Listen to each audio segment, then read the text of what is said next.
माननीय सभासदों, माननीय उप सभापति जी, The Disaster Management Amendment Bill 2024, Shri Amit Shah ji to move a motion for consideration of the Disaster Management Amendment Bill 2024. महोदय, मैं प्रस्ताव करता हूं कि आपदा प्रबंधन अधिनियम 2005 का संशोधन करने वाले विधेयक पर लोकसभा द्वारा पारित रूप में विचार किया जाए। कुछ बोलना चाहेंगे? नहीं। Motion moved. Now I call upon the members whose names have been received for participation in the discussion. माननीय श्री नीरज डांगी।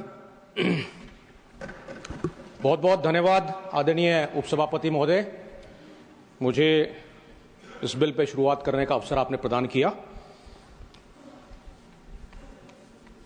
सबसे पहले तो मैं कहना चाहूंगा कि जो ये आपदा प्रबंधन संशोधक विधेयक 2024, इसका उद्देश्य आपदा प्रबंधन में शामिल विभिन्न हितधारकों के हित, स्पष्टता और समन्वय को बढ़ाना है।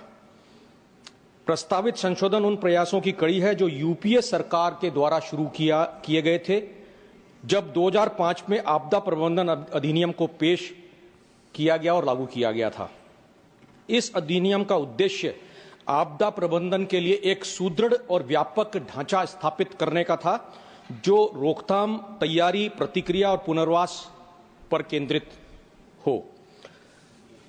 आपदा प्रबंधन संशोधक विधेयक 2024 में कई प्रकार की कमियां हैं और इस विधेयक में संघवाद को कमजोर करने, स्थानीय समुदायों की अपेक्षा करने और जलवायु परिवर्तन अनुकूल और पशु कल्याण सहित व्यापक आपदा जोखिम प्रबंधन की कमी की वजह से इसे आलोचना का भी सामना करना पड़ेगा।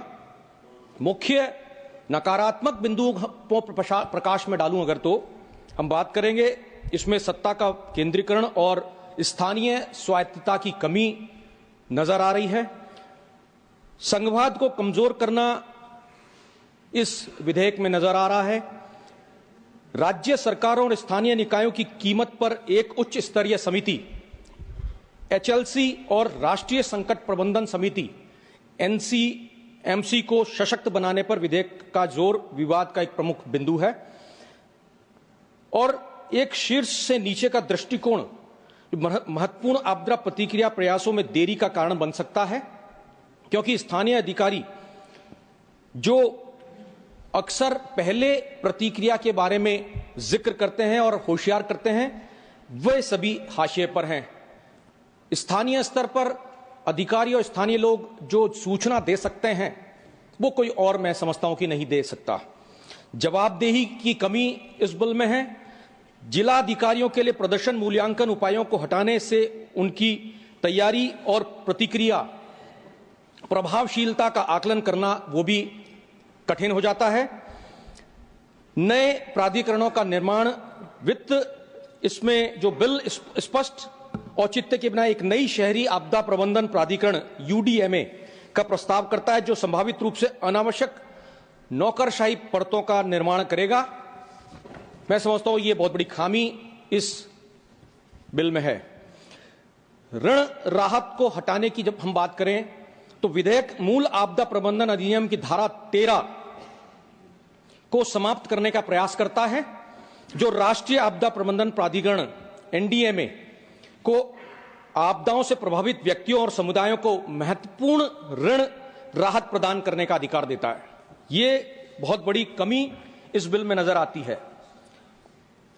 आदरणीय उपसभापति महोदय, जो ये विधेयक है इसे पेश करने का मुख्य कारण वायनाड भूस्खलन जैसी त्रासदियों से बचने के लिए और उनसे निपटने के लिए विशेष रूप से है और जो आपदा प्रबंधन अधिनियम 2005 जिसकी शुरुआत 2004 के उस हिंद महासागर में भूकंप और सुनामी जैसी जो विनाशकारी आपदा आई थी उसके बाद हुआ था, जो इस अधिनियम को प्राकृतिक आपदाओं से प्रभावित लोगों को सहायता और पुनर्वास प्रदान करने और उनके जीवन के पुनर्निर्माण में मदद करने के लिए लागू किया गया था। उस समय में जो यूपीए 1 सरकार थी, कांग्रेस के समर्थन से कांग्रेस की सरकार थी, और उस वक्त मुझे याद है सुनामी का वो जो दौर था, और उसमें जब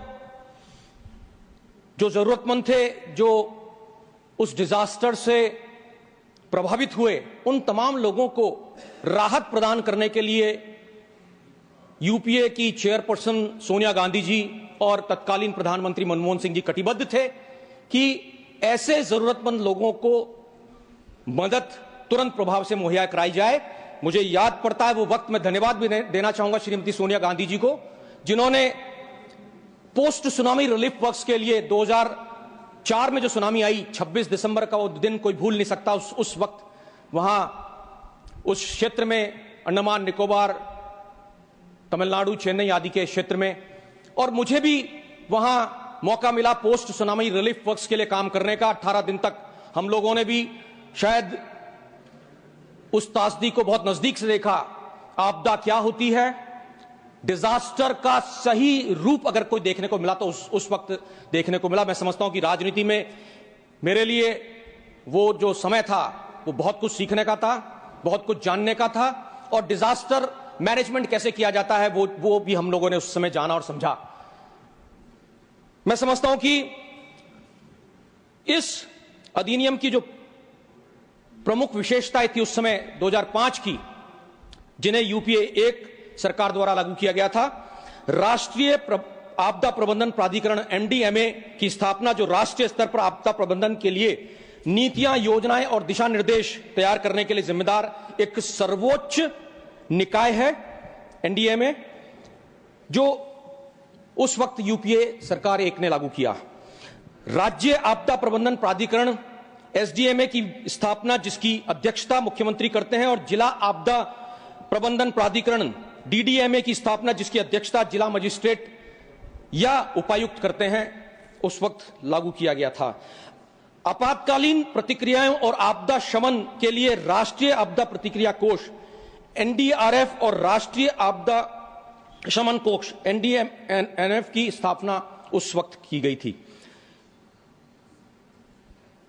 केंद्र की मौजूदा मोदी सरकार ने आपदा प्रबंधन के लिए अहम इन निकायों के प्रभावी संचालन की ओर जरा भी ध्यान नहीं दिया है।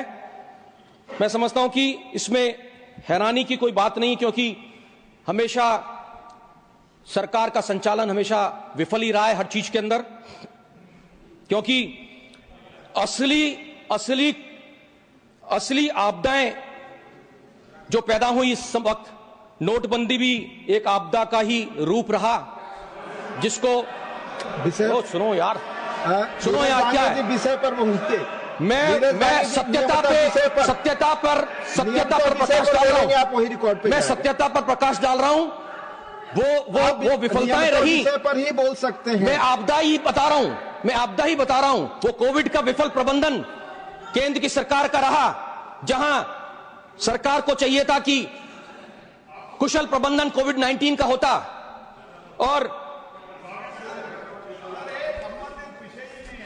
मैं ऑलरेडी कोविड-19 आपदा प्रबंधन संबंधित विषय नहीं है। रिकॉर्ड पर बहुत खूब आप विफल हो गए, ये तो उसे प्राकृतिक विपदा सर, पर कोविड-19 अगर विफलता नहीं है, कोविड-19 अगर आपदा नहीं है, तो हमें इस डिजास्टर बिल पर बहस करनी ही नहीं चाहिए। इनफैक्ट अगर कोविड-19 जैसी महामारी देश में नहीं आई होती, तो मैं समझता हूं कि हम लोग इस विधेयक के ऊपर आज चर्चा ही नहीं कर रहे होते। मैं कहना चाहूंगा पुनः, कोविड-19 सबसे पहले अगर आगाह करने का किसी ने काम किया तो राहुल गांधी जी ने 12 फरवरी 2020 को एक ट्वीट किया था, और उनके शब्द थे, corona virus is an extremely serious threat to our people and our economy. My sense in the government is not taking this threat seriously. ये कहा गया था, क्यों नहीं सरकार ने उसको सीरियसली लिया?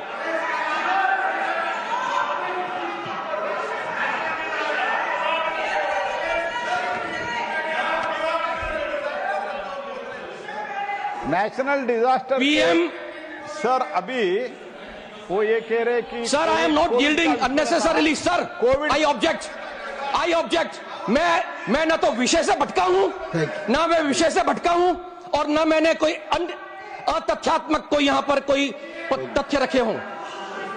तथ्यों से परे अगर कोई चीज है तो ऑब्जेक्शन का पूरा अधिकार इनको है। PM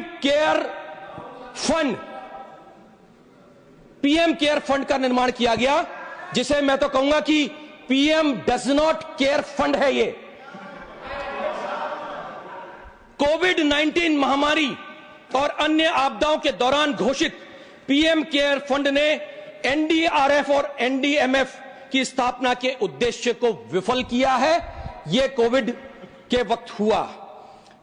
PM does not care fund को आरटीआई और कैग की निगरानी से मुक्त रखा गया। क्यों?